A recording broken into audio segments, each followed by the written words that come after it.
दुनिया में जहाँ जहाँ ये व्लॉग देखा जा रहा है उन सबको अस्सलाम वालेकुम। कैसे हैं आप सब? हम सब ठीक हैं, खैरियत से हैं अल्हम्दुलिल्लाह। आज जो है हम लोग आप लोगों को जो है वो सदर की सैर कराने लेके जाने वाले हैं। आज का व्लॉग बिल्कुल भी स्किप करके मत देखिएगा, पूरी वीडियो देखिएगा, फॉरवर्ड मत कीजिएगा। हम लोग जाने वाले हैं निम्को सेंटर, उसके बाद हम लोग जाएंगे किरण महल जहाँ पे सारे हैदराबादी पहनावे मिलते हैं।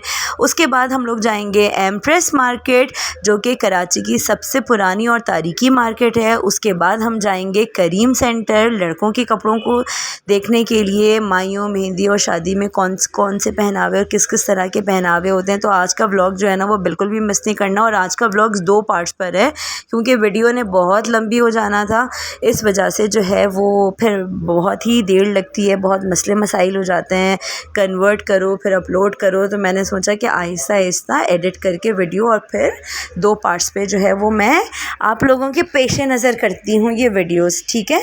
तो व्लॉग को स्टार्ट करते हैं। और आज जैसे कि सैटरडे का दिन है, बच्चे जो है वो मदरसे चले गए थे। मरियम और सैफुल्लाह की छुट्टी थी और मरियम सो रही थी, सैफुल्लाह उठ गए थे। स्कूल जाने वाले टाइम पर ही जो है वो उनकी आँख खुल जाती है। अम्मी भी सुबह से उठे हुए थे, बच्चों के साथ हल्का फुल्का चाय और बिस्किट का नाश्ता हो गया था। और उसके बाद जो है 2-3 दिन से अम्मी बहुत लो फील कर रहे थे, तो मैंने सोचा कि गर्म पानी करके अम्मी को सुबह सुबह मैं नहला देती हूँ।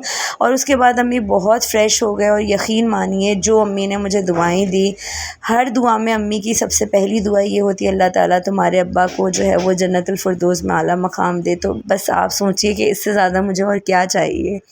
और हम लोगों को जो है ना अपना बुढ़ापा संवारने के लिए जो है ना अपने बच्चों को अमली तौर पर दिखाने की ज़रूरत है कि माँ बाप की खिदमत करना कितना हम पर फ़र्ज़ है, माँ बाप की दुआएं लेना हम पर कितना फ़र्ज़ है। और मेरी अपनी वालदा भी आई हुई थी, नाश्ते से फ़ारिग होकर वो कुरान की तिलावत कर रही थी और सैफुल्लाह साहब भी जो है वो उनके साथ बैठ गए छोटू सा कुरान लेकर और माशाल्लाह से पढ़ने लग गए अम्मी के साथ साथ। और यहाँ पे जो है आज मैंने सोचा था कि मैं जल्दी जल्दी पकवान कर लूँगी। मैंने सोचा कि मैं माहे खलिया बनाती हूँ मटन में और टमाटर की चटनी बनाती हूँ, जिसके लिए मैंने 1 किलो टमाटर ले लिए थे। उसको किसी भी तरह से आप कट कर लीजिए, स्लाइसेस में काट लीजिए और काटने के बाद जो है भगोने में डाल दीजिए साफ़ सुथरे। और उसके बाद आपने टमाटर डालने के बाद क्या करना है, उसके अंदर डालना है अदरक लहसुन, नमक, मिर्ची, हल्दी, सफ़ेद ज़ीरा।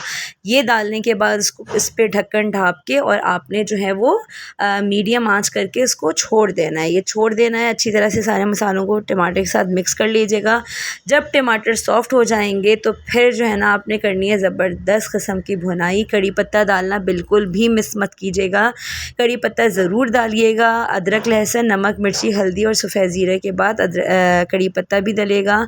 इसको मिक्स कीजिएगा। मिक्स करने के बाद मीडियम आंच पर ढक्कन ढाँप के और छोड़ दीजिएगा, ठीक है। जब आपको लगे कि टमाटर सारे सॉफ्ट हो गए हैं तो फिर आप उसकी भुनाई कर लीजिए अच्छी तरह से और फिर ढक्कन ढाँप के छोड़ दीजिए।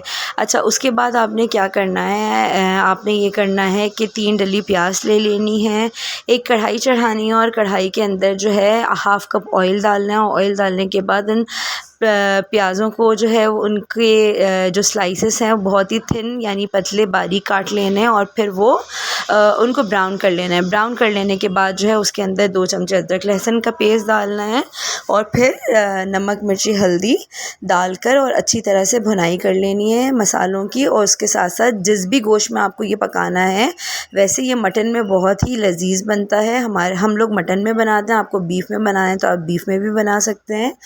तो फिर इसके बाद जो है इसके अंदर मटन डालकर और इसको अच्छी तरह से भून लीजिए। भूनने के बाद इसमें थोड़ा सा पानी डालकर, इतना पानी कि गोश्त गल जाए, क्योंकि गोश्त अपना भी पानी जो है वो रिलीज़ करता है, तो ज़्यादा पानी मत डालिएगा, अपने ही पानी में वो गल जाए, ये आप इसका ख़याल रखिएगा। बस इसको अच्छी तरह से मिक्स कर लिया, भून लिया। भूनने के बाद जो है इसके अंदर 1 गिलास या 1.5 गिलास पानी डालकर और ढक्कन ढाँप के और धीमी आंच पर इसको गलने के लिए छोड़ दीजिए। अच्छा, मज़ा क्या है? मज़ा ये है माहे खलिया का कि इसमें डलते हैं मज़ेदार मसाले।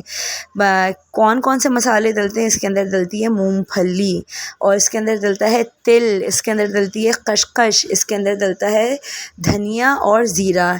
तो इन सारे मसालों को जो है ना हमने 2-2 टेबल स्पून निकाल कर और उसको जो है ना हल्का सा रोस्ट कर लेना है। रोस्ट करने के बाद जो है हमको इसको बारीक पीस कर और फिर इस मसाले में भूनना है। और भूनने के बाद जो है दम पर गरम मसाला डाल देना है और इसके अंदर डालनी है हमने इमली। खटास के लिए थोड़ी सी इमली जो है गर्म पानी में भिगा के हमने डालनी है और बस हमारा माहे खलिया बन गया। अब देखिए आप लोग, गोश्त डाल दिया आप लोगों ने, अच्छी तरह से भून लिया। भूनने के बाद 2 टेबल स्पून मूंगफली ले ली, तिल ले लिया, कशकश ले ली, सफ़ेद ज़ीरा ले लिया और साबुत धनिया ले लिया।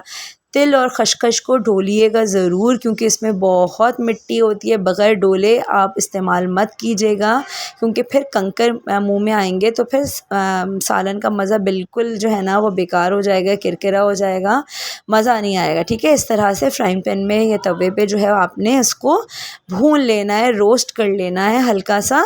इतना नहीं करना कि इसकी रंगत बदल जाए, बस इतना करना है कि वो आपको महसूस हो जाए हल्का सा कड़कड़ाने लगे तो आपने चूल्हा बंद कर देना है, क्योंकि फ्राइंग पैन भी अच्छा खासा गर्म होता है। उसके बाद इसको इसी फ्राइंग पैन में मत रहने दीजिएगा, उसी तवे में मत रहने दीजिएगा जिसमें आपने रोस्ट किया है, क्योंकि चीज़ें जलने लग जाएंगी। अलग से कोई प्लेट या कटोरे में उसको निकाल लीजिएगा। यहाँ पर जो है वो हमारी चटनी, हमारी नहीं यानी टमाटरों की जो चटनी है वो जो है वो टमाटर अच्छी तरह गल गए थे, तो हम लोगों ने चटनी को जो है वो खूब भुनाई करी। उसकी ज़बरदस्त किस्म की खुशबू आ रही थी। कड़ी पत्ता जिस चीज़ में डलता है उसकी खुशबू ही ज़बरदस्त किस्म की होती है। खूब हमने भुनाई की और भुनाई करने के बाद जो है उसको स्लो आंच पे रख दिया। इसमें पानी बिल्कुल भी नहीं डलता, किसमें, टमाटर की चटनी में वो भुनी भुनी खाई जाती है। अच्छा, यहाँ पर जो है वो अभी गोश्त गलने में काफ़ी कसर थी। धीमी आंच पर जो है वो मैंने दोबारा से ज़रा मिक्स करके और चला लिया चमचा। और इसके बाद क्या किया, इसके बाद जो है हमारी जो चटनी थी वो ऑलमोस्ट डन हो चुकी थी। टमाटर बहुत अच्छी तरह से गल चुके थे। उसके बाद मैंने बघार की तैयारी करनी शुरू की। बघार में वही चीज़ें डलती हैं जो खट्टी दाल में डलती हैं, बस इसके अंदर जो है वो राई, कलौंजी और मेथी जो है ना वो भी थोड़ी थोड़ी ज़रूर डलती है, उससे बहुत मज़ा आता है। यानी कि हम लोगों ने लहसुन छील कर और काट कर रख लिया और उसके बाद कड़ी पत्ता रख लिया, बटन मिर्चें रख ली और सफ़ेद ज़ीरा रख लिया और राई, कलौंजी और मेथी थोड़ा थोड़ा। ठीक है, कलौंजी बहुत थोड़ी सी डालेंगे, उसमें कड़वाहट होती है, तो पिंच समझिए, गुड पिंच नहीं, बहुत ही जो छोटी वाली चुटकी होती है ना वो डालिएगा आप लोग। ठीक है, और डालने के बाद जो है वो जैसे ये कड़कने लगे तो आपकी जो टमाटर की मिर्ची तैयार है उसके अंदर जो है वो आप डाल दीजिए और उसको अच्छी तरह से मिक्स कर लीजिए। और ये 2-3 दिन जो है वो आराम से चल जाती है। हमारे पास तो बहुत शौक़ से खाई जाती है, तो वो एक ही दिन में माशाल्लाह से ख़त्म हो जाती है। लेकिन टमाटर की चटनी हो गई, खट्टी दाल हो गया या टमाटर का कट हो गया, तो ये तो लाजमी पकवान है, हर दूसरे दिन, हर हफ्ते बनने वाले हमारे पास जो है ना माशाल्लाह से। और ये ज़बरदस्त सा तड़का लग गया था और बहुत ही क्विक, जल्दी बन जाने वाले खाने सारे ही जल्दी बन जाते हैं। और मेरी बच्चियों से रिक्वेस्ट है कि अभी जो टाइम जो पढ़ लेना है, जो प्रोफेशनली सीखना है वो सीख लो, पढ़ाई कर लो, कंप्यूटर कोर्सेज़ कर लो, फ़ैशन डिज़ाइनिंग कर लो, फिर आगे सारी ज़िंदगी जो है ना यही करना है जो हम लोग कर रहे हैं। ठीक है, और क्या किया, अब जो हमने मसाले लिए थे उनको भून लिया। भूनने के बाद जो है वो उनको बारीक बारीक, बिल्कुल इस तरह से बारीक बारीक पीस लेना है अच्छी तरह। और पीसने के बाद जो है उसको हमने निकाल कर रख लिया किसी कटोरे या प्लेट में। गोश्त के गलने का इंतज़ार करना है, क्योंकि अगर गोश्त गला नहीं और आपने ये मसाला डाल दिया तो ये मसाला जल जाएगा, नीचे लग जाएगा। यहाँ पे बिल्कुल समझिए 2 टेबल स्पून या 1.5 टेबल स्पून जो है वो मैंने इमली ली। उसके अंदर माइक्रोवेव में 1 कप गर्म किया हुआ पानी मैंने इसमें डाल दिया कि इमली जो है वो जल्दी से सॉफ्ट हो जाए। और जो है ना यहाँ पे मैंने क्या किया, टमाटर की चटनी हो और माहे खलिया हो तो बघारे चावल तो बनते ही बनते हैं, मस्ट, तो बहुत ही मज़ेदार लगते हैं। इसके लिए बघारे चावल के लिए जो है ना मैंने सिनेमन स्टिक ली, लौंग ली, इलायची ली, छोटी इलायची, बड़ी इलायची और शाही ज़ीरा लिया और काली मिर्चें ली और तेज़पत्ता लिया। घी डाला, घी डालने के बाद छोटी 1 डली प्याज डाली, सारे खड़े मसाले डाले और अदरक लहसुन डाला। जब भी हमारे घर में जो है वो बघारा खाना, खिचड़ी या बिरयानी बनती है तो हमारी अम्मी का पेटेंट जुमला होता है कि अदरक लहसुन अच्छा डालना, देखो उसके बगैर मज़ा नहीं आता, और घी में बनाने ये सारे पकवान। तो बस वैसे ही होते आ रहा है कि वो घी में बनते हैं ये, और ये सारे पकवान तो मज़ीद जो है इसमें जो है वो लज्जत आ जाती है इन सारी चीज़ों से। और ये सब भून कर और इसके अंदर जो है वो चावल भिगने रख दिए मैंने। चावल भिगने पहले से ही रखे हुए थे, चावल इसमें डाल दिए, पानी डाल दिया और फिर नमक डाल दिया, और नमक डालकर जो है वो इंतज़ार किया कि बस ये तैयार हो जाएं। चटनी तैयार हो गई थी, गोश्त हमारा गल गया था।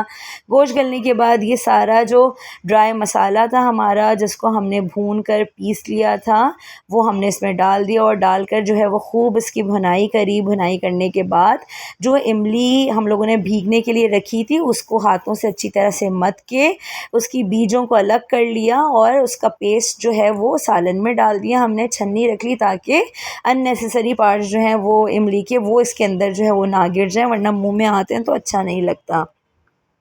बस इस तरह से इमली डाल दी। इमली डालने के बाद जो है वो थोड़ा सा इसको पकाया, और पकाने के बाद अच्छा इसमें भी जो है ना वो पानी बिल्कुल नहीं डलता, हल्का फुल्का सा आपको डालना है तो डाल लीजिए, 2-4 छींटे मार लीजिए, लेकिन ये रूखा रूखा होता है। सारा मज़ा जो है ना वो गोश्त का होता है इसके अंदर। तो ये इसी तरह से गाढ़ा मिक्सर होता है, ये बहता हुआ नहीं होता, यानी कि लंबा पानी मत कीजिएगा इसको सालन बढ़ाने के चक्कर में, ठीक है। तो इसके ऊपर फिर दम पे हमने क्या किया, गरम मसाला डाल दिया और ढक्कन ढाँप दिया, और फिर तेल जैसे ही ऊपर आया तो बस हमारा माही खलिया तैयार है। और ये बहुत ही मज़े का होता है। जिस तरह से बघारे बैगन या मिर्ची का सालन हम लोग खाते हैं बिल्कुल उसी तरह से टेस्ट होता है। माही खलिया रेडी हो गया था माशाल्लाह माशाल्लाह से। बघारे चावल भी रेडी हो गए थे, और टमाटर की चटनी तो आपने देख ही ली थी। 11 बजे जो है वो हमारे सारे काम हो गए थे माशाल्लाह से। एक पकवान भी हो गया था, अम्मी को नहलाना भी हो गया था, सबका नाश्ता पानी भी हो गया था, और क्या था, मरियम भी उठ गई थी, मरियम ने भी नाश्ता कर लिया था, चाय भी बन गई थी। और उसके बाद जो है वो अहमद को मैंने बोला था कि आप जो है वो नाश्ता करके एक छोटी सी नैप लाजमी ले लीजिए, क्योंकि सैटरडे भी अहमद को ऑफ़ नहीं होता, उनको मेरे साथ जाना था बाज़ार। और मैंने सोचा कि थोड़ा सा 1-8 घंटा अगर अहमद ने नींद ले ली तो अहमद फ्रेश हो जाएंगे, क्योंकि नाइट ड्यूटी करके आते हैं वो। बस फिर हम लोग जो है वो 12 बजे सारे काम वाम ख़त्म करने के बाद जो है वो फिर निकले। 12:30 बजे के करीब जो है हम लोग सदर पहुँचे। तो सबसे पहले जो है वो ये फायर ब्रिगेड सेंटर नज़र आया, जो कि कराची बनने से पहले का है। और उसके बाद जो है अहमद को अपनी घड़ी देनी थी, रिस्ट वॉच देनी थी, उसमें कुछ ख़राबी हो गई थी तो वो रिपेयर करने के लिए देनी थी। अहमद वहाँ चले गए, मैं बाइक की निगरानी करने के लिए बाहर खड़ी हो गई, क्योंकि पुलिस वाले जो है ना जहाँ पार्किंग नहीं होती वहाँ से आके बाइकें उठा के ले जाते हैं। और यहाँ पे मुझे खड़े होकर नज़र आई पेशावरी आइसक्रीम का बोर्ड, जो कि बहुत ही पुरानी और बहुत ही मशहूर जो है वो आइसक्रीम शॉप है, पेशावरी आइसक्रीम, जहाँ दूर दूर से लोग आकर जो है वो आइसक्रीम खाकर जाते हैं। और गर्मी इतनी शदीद थी ना आज के बस मैं आपको क्या बताऊं कि दिन में तारे नज़र आने वाली सिचुएशन थी। दिमाग जो है ना वो मेरा फट रहा था, और अभी वॉइस ओवर करते हुए भी जो है ना वो धूप की शिद्दत महसूस हो रही है मुझे। इंशाल्लाह ज़िंदगी रही तो नेक्स्ट व्लॉग में मिलेंगे, जो कि यहीं से कंटिन्यू होगा। अल्लाह हाफ़िज़।